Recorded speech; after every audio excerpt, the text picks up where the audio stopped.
your engine!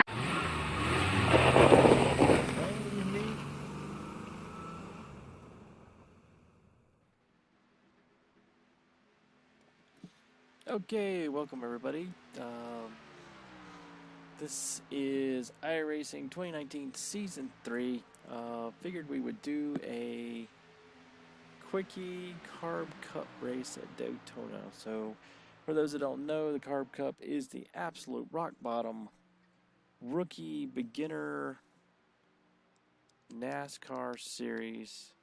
Running the Chevy Camaro Z01 Class A car with a fixed setup.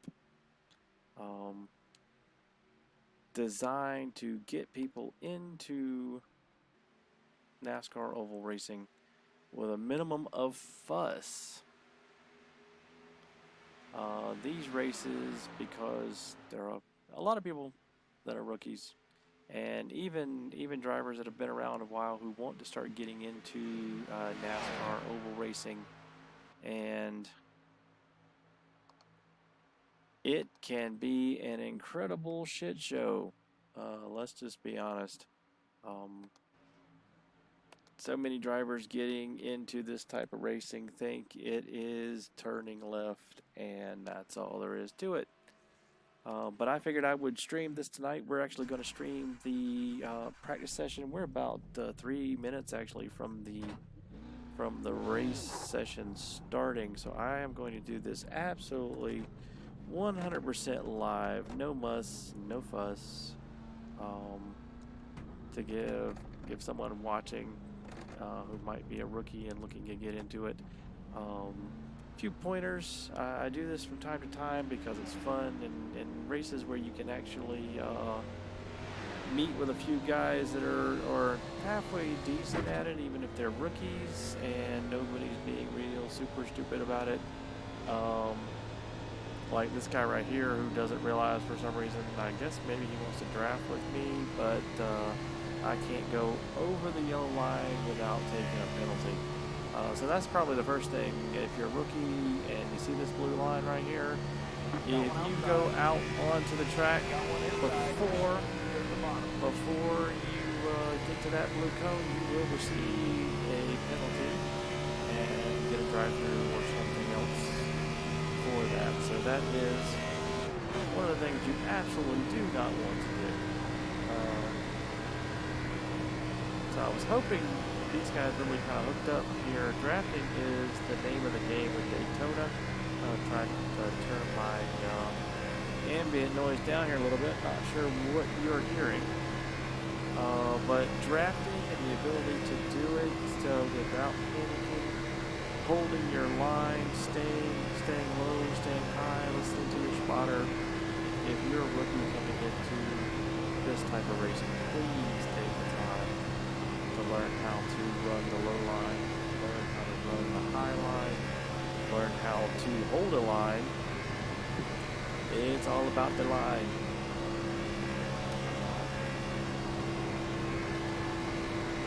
Daytona, this version, not too bad. There are some other tracks like, I think an older version of Daytona actually, where this is just crazy bumpy.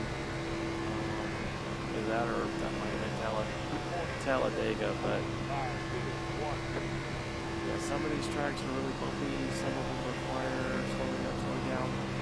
Daytona is one of those ones where it is pretty much a case of hold the throttle and try to stay close. And definitely do not do that. That's bad. And see, we're not going to get too many laps in. Well, let's see, watch out for what's doing. It is actually time to go into the qualifying session. So, just going to sail right down here in the brakes.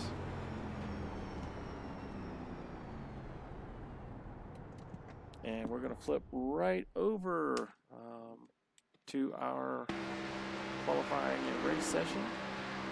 So let's hit the button here.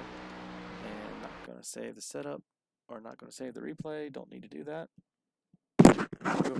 That's probably not what you wanted to hear. Banging on the mic.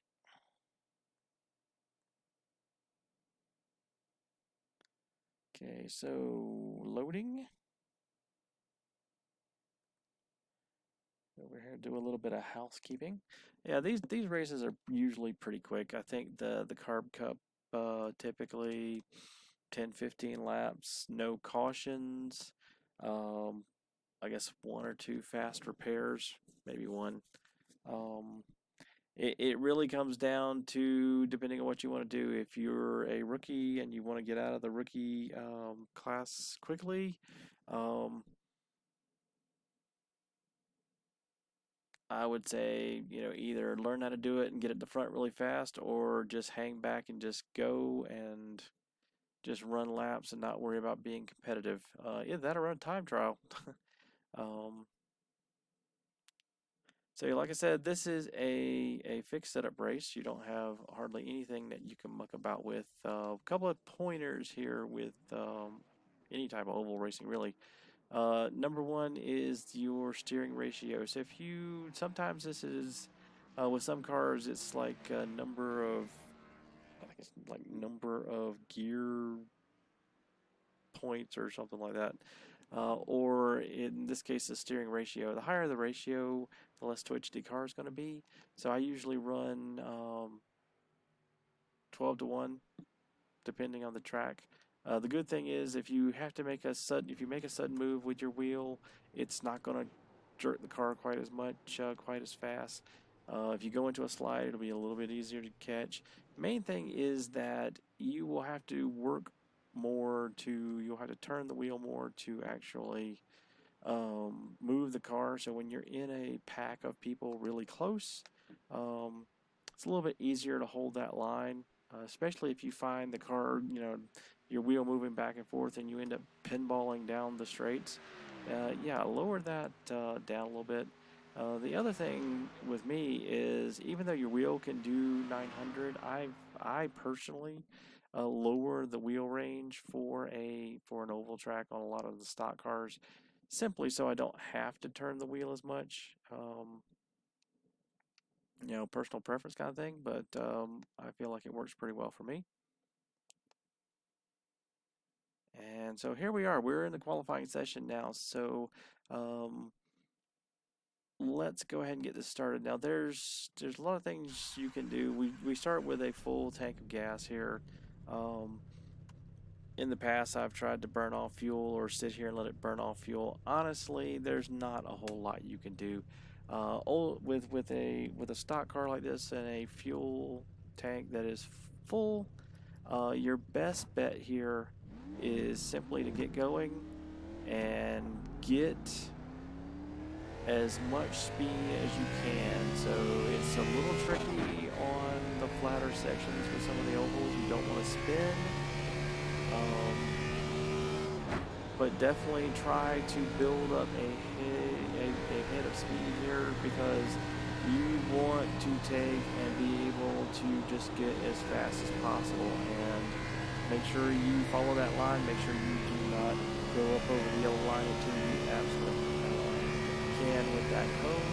But realistically, what you want to do is you want to line this thing out, get through the gears all the way. You want to use as much fuel as possible. And Daytona, some people say go high and go low. My experience has been just hug the yellow line. Green, green, green. Here comes the first time. Hug the yellow line all the way around. Learn how to be able to just be as tight and as smooth on that yellow line as you can. This is absolutely the fast way around.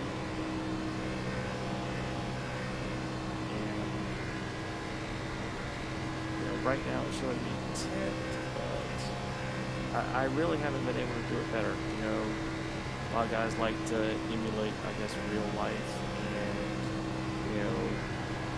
try to flatten the turns and swing in from the outside and back to the inside and everything.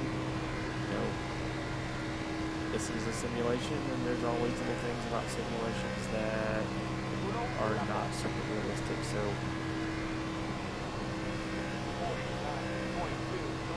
that that lap alone, I don't know where everybody else is at, but that lap alone put us in second place.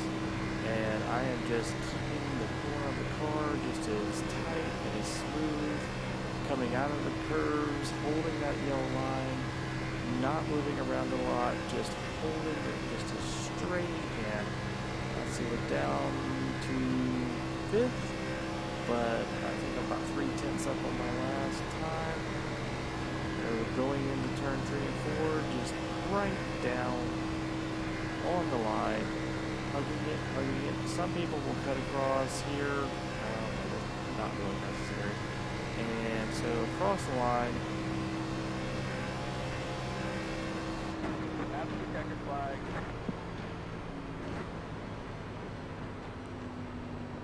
So that was qualifying and came in at a 48.849, which I guess, that gave us 5th. So that's not too bad. And, it all really depends on other people and how they handle it. And maybe they did sit there and burn off a little bit of fuel or whatnot, or got up to a little bit more speed coming out of the pits than we did. But let's look at the full spread here. So, you really can't be, too upset. See, we got about 40 seconds remaining before the race. So let's look at this. So the pole position now, we are actually in 6th, is 48.802, and we did a 48.849. So we are effectively talking about 47 hundredths of a second. Not too shabby, really. I mean, I'm not going to beat myself up over that. Let's see who we got here. Don't really have any of the ratings. Won't be able to tell who some of these people are, if they're rookies or whatever, until I can get actually in the race and see who we're up against. But yeah, definitely, shoot for that. So we're taking a grid here in 1 minute and 50 seconds. So we're going to double check, make sure everything stayed the same. Didn't really have any problem with these steering offset and steering ratios, so that's perfectly fine for this track. And then the other thing, real quick before we get started here, is absolutely make sure that you have your shift aids turned off for this type of racing. Unless you just don't have a clutch pedal, there's no reason to take the speed hit that auto clutch or whatever will hit you. You're not doing that much shifting. You don't have to do any kind of heel toe. It really just is hit the clutch and shift up, and you really do. You take a speed hit by doing that, and there really is no reason for it. So I'm going to get started here. Like I said, we are starting in 6th place, and you're watching this just as a recap. This is the Carb Cup Rookie Series at Daytona. And 15 laps, no cautions, and let's see how many. We have one fast repair that we're going to go ahead and turn on. That's another tip for any rookies out there, is always make sure you have a button that you can turn on or turn off your fast repairs. You don't want to be fumbling with the mouse when you're trying to go into the pits.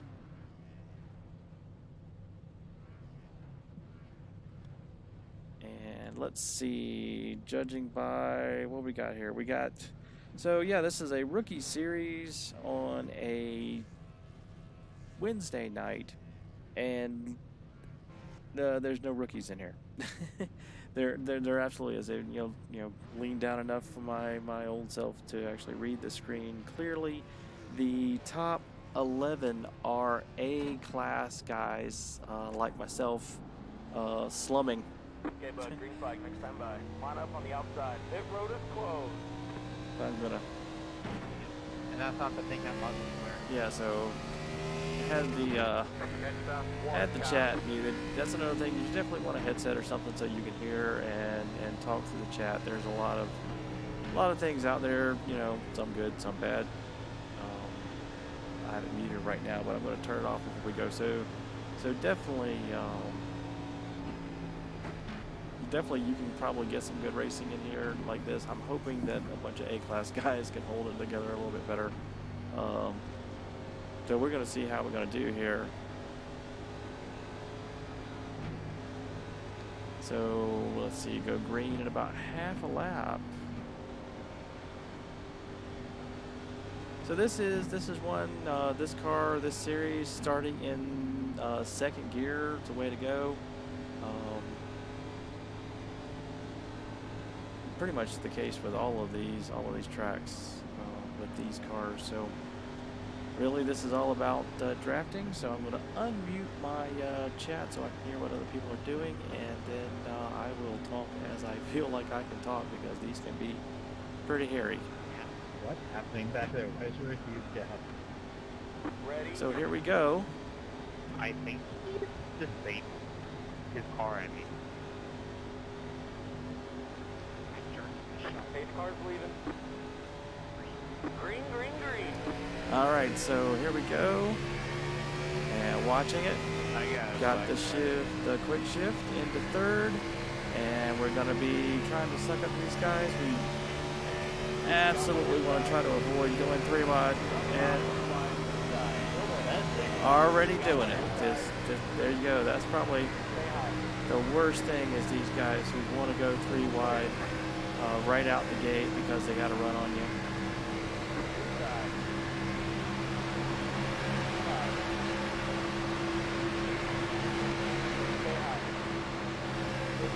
Yeah, so we're gonna just let that go. We're gonna try to keep up with this train here. I can guarantee you that these guys will wreck spectacularly. So we are going to take and try to hold it down here on the bottom. You know, there's a complete unwillingness at this point to take and try to get into the line here.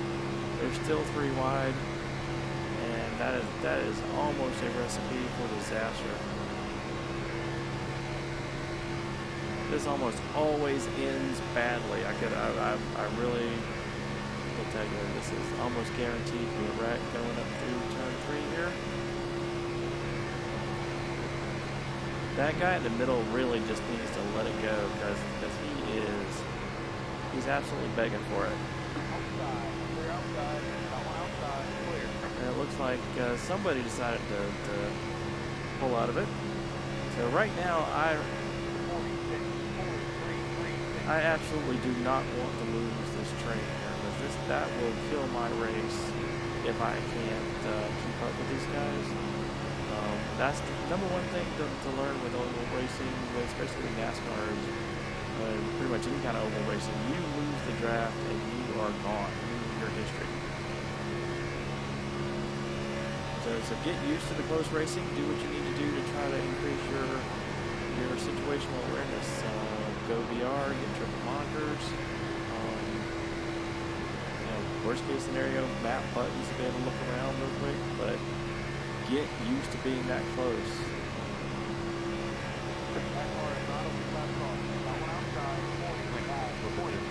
Yeah, see, this train's already lapped somebody, and we're not even but on lap 14 of 15. And, don't know if that was the guy who got the black flag or not, but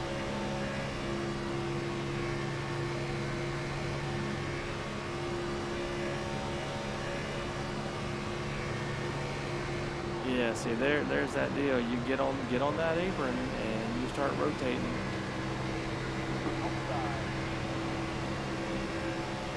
Everybody has to hit their brakes.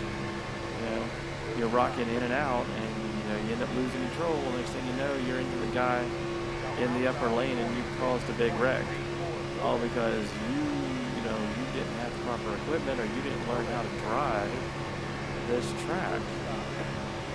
And there's nuance to it. There's finesse, and people think it's just a matter of turning left, and it's not.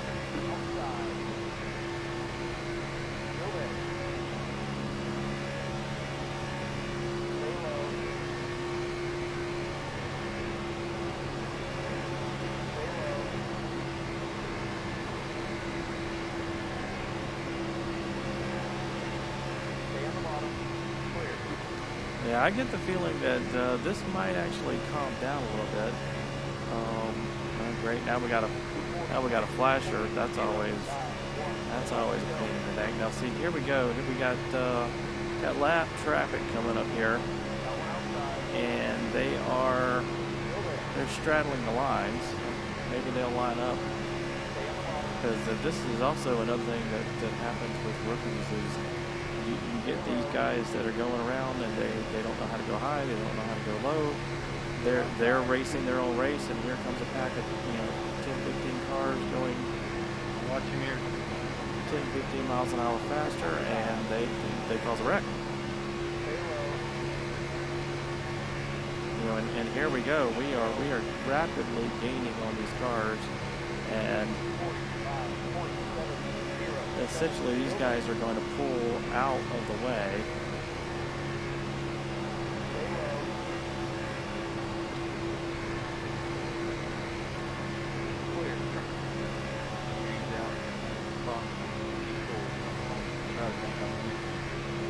Come on, man. Yeah.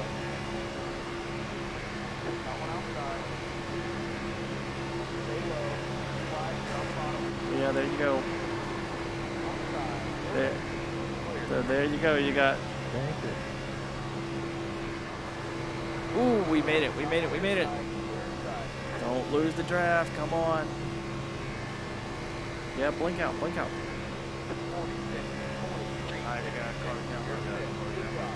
All right, so.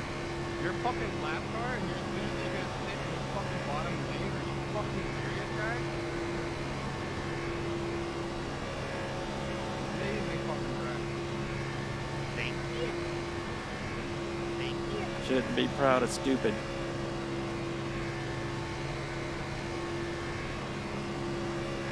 And that's what you get too, is you get morons. You really do. You get these guys, you get these kids in here, or just guys that are they're just assholes, and they do something stupid, and they act like you're not supposed to get upset. You're not supposed to say anything. You're not supposed to ever criticize when they do something dumb and that they know is dumb, and they're too immature to take responsibility for it.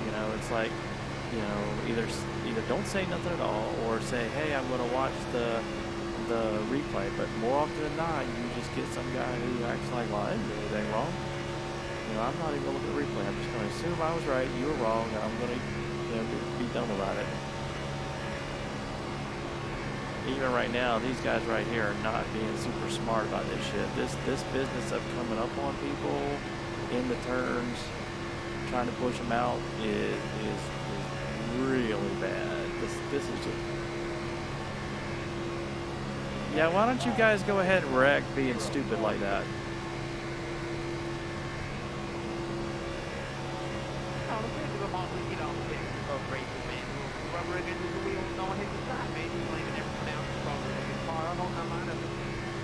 What the hell did you just say?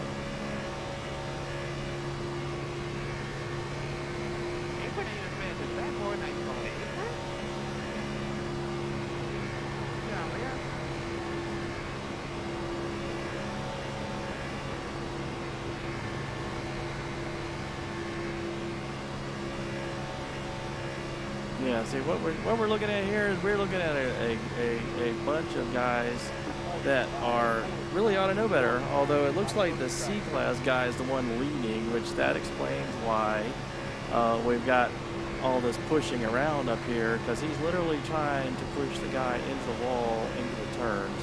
And this is because he's a C-Class person. I want to get behind you, Chris. Between 21 and all the things. Lay out the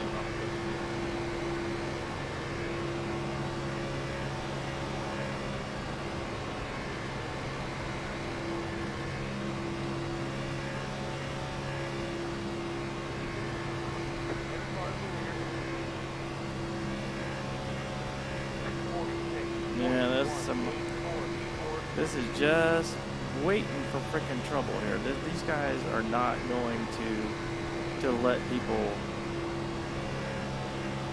finish this race unscathed. They're gonna pull some stupid. Yeah, this is exactly the kind of thing. That car is a lap down. Got one outside. Clear. Alright, so we need to try and stay with these guys. I honestly believe that within the next couple of laps, we got going on 2 laps left, but I can almost guarantee you these guys are going to try to wreck.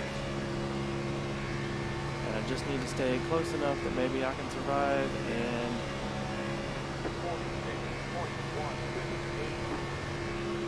maybe pull a slingshot in the last turn or something and see if I can go around them for the win, or at least a higher position, currently in 4th. And I think just about everybody else on this track is wrecked.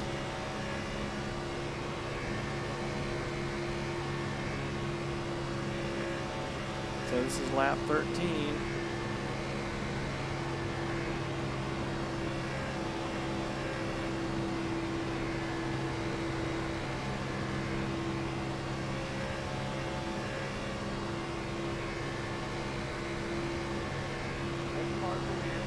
Yeah, so I believe 25 absolutely will try to wreck the guy in front. He's pretty much right on his tail right now. He really ought to do better. But we haven't got, this is lap 14. We thought we got the last lap here, but I don't know about wheels on turning anyway. He got talk about elbow grease. We got one on the elbow, man.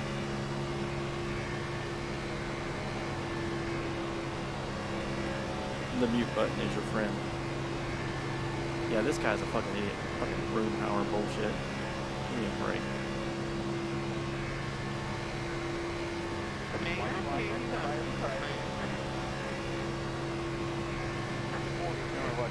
I said shut the fuck up already.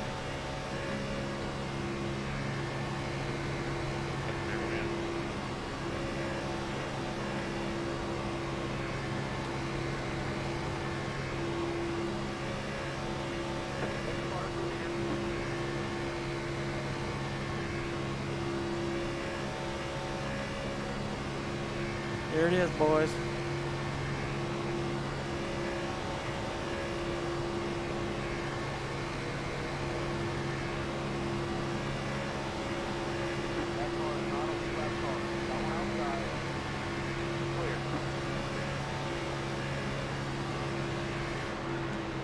Well, that was fun, even though we got some real stupid people in here. Like that. Okay, I'm good to blow up.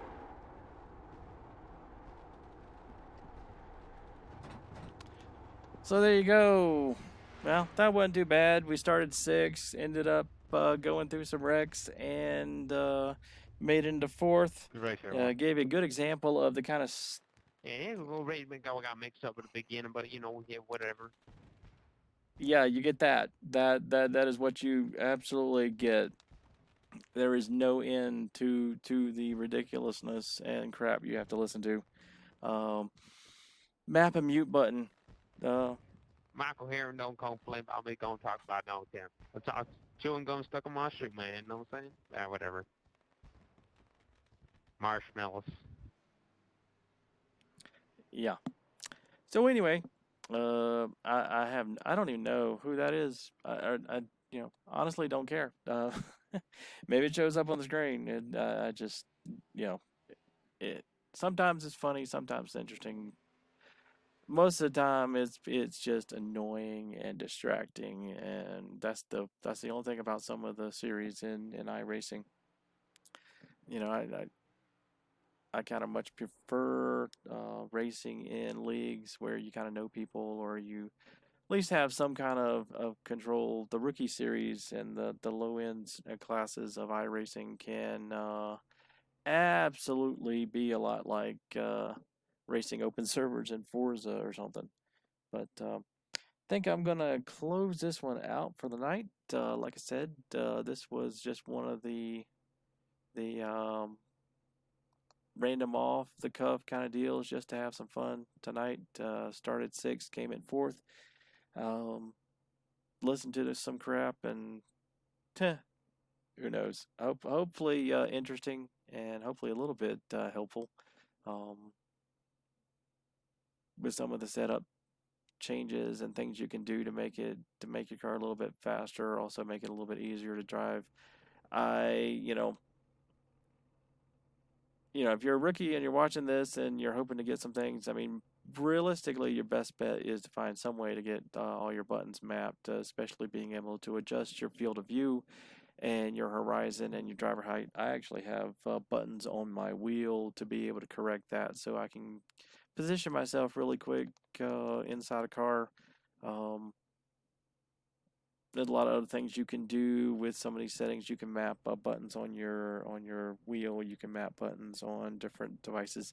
If you got an extra keyboard, there's lots of little keyboard add-ons you can get, numeric keypads, little individual USB button boxes, anything that has any kind of buttons on it that you can put some simple little labels on it. I would strongly recommend it if you're getting in here and doing this for the first time and just want to get better at it. Buttons, lots and lots of buttons.